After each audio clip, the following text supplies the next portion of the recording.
Government की कुछ समझ आ रही है कि पर्टिकुलर एक कम्युनिटी को टारगेट करके कुछ पता नहीं क्या हासिल करना चाहते हैं, कौन सी दिल को उनको खुशी हासिल होती है। फॉरेस्ट राइट एक्ट का बड़ा दावा करती है बीजेपी की, 370 के बाद हमने गुजरों को आज़ादी दे दी, अब उनको हकूक़ हासिल हैं। तो भाई साहब, ये फॉरेस्ट राइट एक्ट के तहत ही इन लोगों को अगर आप वागुजार कर देते तो इनको इनके घर तोड़ने की क्या ज़रूरत है इंतजामिया से कि यार कितना मारोगे इन लोगों के। मैंने वेलफेयर स्टेट की बात की, मैंने फॉरेस्ट राइट एक्ट की बात की कि फॉरेस्ट राइट एक्ट के तहत फिर आपकी एलजी साहब की खुद की स्टेटमेंट की 5 मरला हम ज़मीन दे रहे हैं जिन लोगों के पास ज़मीनें नहीं है। तो भाई इनको 5 मरला हम आपके क्यों नहीं दे रहे? फिर आप अगर कहते हैं कि नहीं जनाब ये दूसरे डिपार्टमेंट की है, ये जेडीए की है, तो जेडीए कोई पाकिस्तान का थोड़ी ना है, जेडीए भी तो यहीं का है ना। जेडीए को मुंतकिल कर दीजिए, दूसरी जगह दे दीजिए इसके मुतबादल। जहाँ पे ये लोग बैठे हुए हैं, उजाड़ना सरकारों का काम तो नहीं होता। किसी किताब में हमने दुनिया हम भी थोड़े बहुत पढ़े हैं, लेकिन किसी किताब में आज तक नहीं पढ़ा कि उजाड़ना किसी हुकूमत का काम होता है। काम लोगों को बसाना होता है। अगर किसी जायज़ या नाजायज़ जगह पे बैठे हुए हैं, उसके मुतबादिल आप दूसरी जगह पे उनको गवर्नमेंट को दे दीजिए। मोदी जी कहते हैं कि बेटी बचाओ बेटी पढ़ाओ, तो यहाँ पे कितनी सारी बेटियाँ हैं जिनके सरों से इन्होंने छत छीन ली।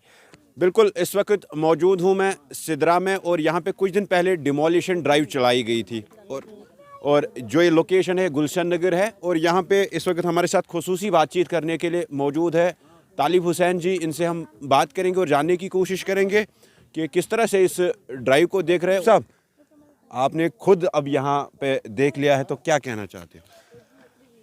देखिए तौसीफ भाई, ये इस वक्त बात करने की गुंजाइश में हूँ ही नहीं मैं, क्योंकि ये इस कपकपाती सर्दी के अंदर जिस वक्त पूरी दुनिया जो है कितने ऐशो आराम की ज़िंदगी बसर कर रही है, लेकिन यहाँ पे आप देखते हैं कि मैंने कुछ लोगों को यहाँ पे देखा कि कुछ यतीम बच्चे हैं और उनके सरों से छत छीन ली गई। वेलफेयर स्टेट बेसिकली मैं हमेशा कहता हूँ, what's the concept of the welfare state. तो वेलफेयर स्टेट का कॉन्सेप्ट यही है कि लोगों को आराम पहुंचाना, उनको घर, जितने बुनियादी चीज़ें हैं वो मुहैया करवाना। लेकिन अनफॉर्चुनेटली हो ये रहा है कि आपने आप जैसे बता ही रहे हैं कि ये गवर्नमेंट की कुछ समझ आ रही है कि पर्टिकुलर एक कम्युनिटी को टारगेट करके कुछ पता नहीं क्या हासिल करना चाहते हैं, कौन सी दिल को उनको खुशी हासिल होती है। ये जगह भी कोई आपकी कोई गांधीनगर की है नहीं कि वहाँ पे ये बेचारे, आप देखते हैं कि किस तरह का कितना अजीब सा इलाका है। यहाँ पे कोई भी रहना पसंद नहीं करेगा। फिर भी अगर ये अपने कच्चे कुल्ले बना के यहाँ पे रहते हैं, तो फॉरेस्ट राइट एक्ट ऑलरेडी ये चीज़ कहता है कि ट्राइबल कम्युनिटीज़ के साथ ताल्लुक़ रखने वाले लोग, जिस फॉरेस्ट राइट एक्ट का बड़ा दावा करती है बीजेपी की, 370 के बाद हमने गुजरों को आज़ादी दे दी, अब उनको हकूक़ हासिल हैं। तो भाई साहब, ये फॉरेस्ट राइट एक्ट के तहत ही इन लोगों को अगर आप वागुजार कर देते तो इनको इनके घर तोड़ने की क्या ज़रूरत थी।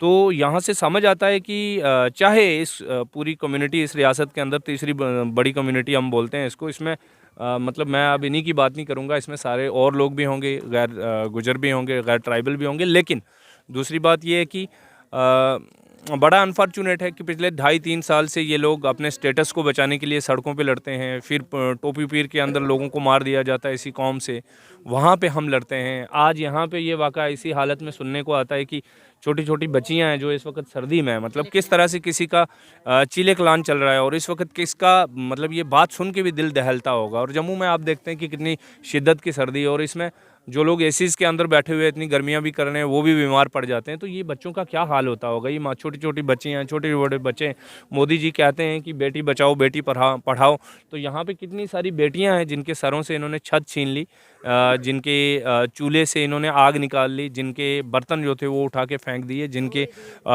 जो भी इनका साजो सामान था उसको निस्बो नाबूद कर दिया, तोड़ दिया। ये बहुत इनह्यूमन जो है एक्ट है, गैर इंसानी एक्ट है। इसको कोई भी दुनिया में प्रेजेंट रजीम की हम बात करें, वो बार बार यही कह रही है, गुजर बकर वालों के ही वो काम गिनवाते हैं। 370 के बाद क्या कुछ नया डेवलपमेंट गुजर बकर वालों को लेके आई है। कल भी हम देख रहे हैं कि रविंदर रैना ने किसी रैली के अंदर ये कहा कि पिछली सरकारों ने इनके साथ बड़ा धोखा किया है, अब हम लोग हैं जो इनके साथ इंसाफ कर रहे हैं। अगर रविंदर रैना साहब को ज़रा सा भी शर्म है तो वो सीधा दौड़ते हुए यहाँ चले आएंगे। सिदरा गुलशन आबाद की गुलशन नगर क्या है, इसमें पहुँच आ जाएंगे। शाम तक आ जाना चाहिए उनको और आके इन लोगों से बात करनी चाहिए जो हमेशा वो बोलते हैं कि गुजर बकरवाल मेरी जान है। तो आए ना, इनसे बात करें। ये कौन था जेडीए वाला ऑफिसर जिसने आके यहाँ पे इनके घर उजाड़ दिए, जिसने यहाँ पे मासूम बच्चियों के सर से छत छीन ली, इनके बर्तन तोड़ दिए गए, इनके साथ बदसलूकियाँ की। तो अगर ज़रा सा भी इनके अंदर एहसास होता, इंसान होते ये तो ऐसा एक्ट कभी ना करते। हाँ ठीक है, वक्ती तौर पर इन्होंने कौन से बेचारों ने कोई 5-5, 10-10 मंजिला इमारतें खड़ी कर रही थी, कच्चे मकानात थे तो रहने देना चाहिए था। वेलफेयर स्टेट का काम ही यही होता है। ठीक है, आप इनको ये बोलते, इनमें से जो ट्राइबल थे उनको बोलते चलिए आप जंगल में हम फॉरेस्ट राइट एक्ट के तहत आपको ज़मीन दे देते हैं। आपने एक खाना बदोश को तो एक इंच ज़मीन की दी नहीं, 5-5 मरले का झूठा ढकोसला आपने कहा, तो उन्हीं में से इन लोगों को एडजस्ट कर देते, दूसरी जगह ना देते, यहीं पे इनको माप के दे देते, बोलते भाई चलो आपके पास जिसके पास 5 है उससे, जिसके पास 6 थी एक मरला ले लेते, आप 5 इन्हीं को रहने देते। लेकिन आप करेंगे नहीं, सिर्फ दिखाएंगे और इन लोगों को आप पीटेंगे। कितना मारोगे? मेरी गुजारिश ये है एलजी इंतजामिया वो से। अगर सरकार की हम बात करें, उन्होंने पिछली बार भी ये कहा कि इलीगली जहाँ पे भी कोई रह रहा होगा हमारी ज़मीन पे, उसको बिल्कुल वो ज़मीन खाली करनी पड़ेगी। अब आपको कोई नोटिस मिला था इससे पहले? नहीं मिला। मैंने इतना बोला कि नोटिस, हमें कोई नोटिस नहीं मिला है, तो पहले नोटिस देना चाहिए था। हम अपना खुद संभालते, कुछ करते, अपना सामान निकालते, तो वो पुलिस वाले हमें मारने पड़ गए। मेरी बीवी को प्रेग्नेंट वो मारा, मेरे बच्चे को मारा, मेरे बच्चा गुम हो गया, फिर शाम को मिला मेरे को ढूंढ के। तो जुल्म किया हमारे ऊपर, कुछ नहीं बोला है ऐसे। हमें तब पता चला जब पुलिस ने हमको घेर लिया था चारों तरफ से। राशन कार्ड है आप लोगों के पास कुछ? सर कुछ नहीं मिला। इधर कोई कागज देते हैं वो दबा जाता है, उसका कोई ठिकाना नहीं होता कागज का, कहाँ गया, किस रद्दी की टोकरी में फेंक देते हैं। कोई सुनाई नहीं है गरीबों के। अगर वो कागज बनाने जाता तो उसको 100 किस्म के कागज मांगे जाते हैं। जब हमारे पास कागज सबूत होगा तो हम ढूंढेंगे क्यों, बनाएंगे क्यों? अरे भाई, अक्सर हम देख रहे हैं कि जो ये कम्युनिटी है यहाँ पे राशन कार्ड नहीं होते इनके पास, आधार कार्ड नहीं होते। देखें जनाब, देखें इसमें अर्ज ये है जनाब, जब ये 20 साल से ये लोग यहाँ पे रह रहे हैं, आप इनको कभी कागजात बैठने की इजाज़त नहीं दे रहे तो इनके डॉक्यूमेंट्स कैसे बनेंगे? सवाल नंबर 1। सवाल नंबर 2 ये है जो मैं गुजारिश करना चाहता हूँ कि एलजी इंतज़ामिया से कि यार कितना मारोगे इन लोगों के। मैंने वेलफेयर स्टेट की बात की, मैंने फॉरेस्ट राइट एक्ट की बात की कि फॉरेस्ट राइट एक्ट के तहत फिर आपकी एलजी साहब की खुद की स्टेटमेंट की 5 मरला हम ज़मीन दे रहे हैं जिन लोगों के पास ज़मीनें नहीं हैं, तो भाई इनको 5 मरला माप की क्यों नहीं दे रहे आप?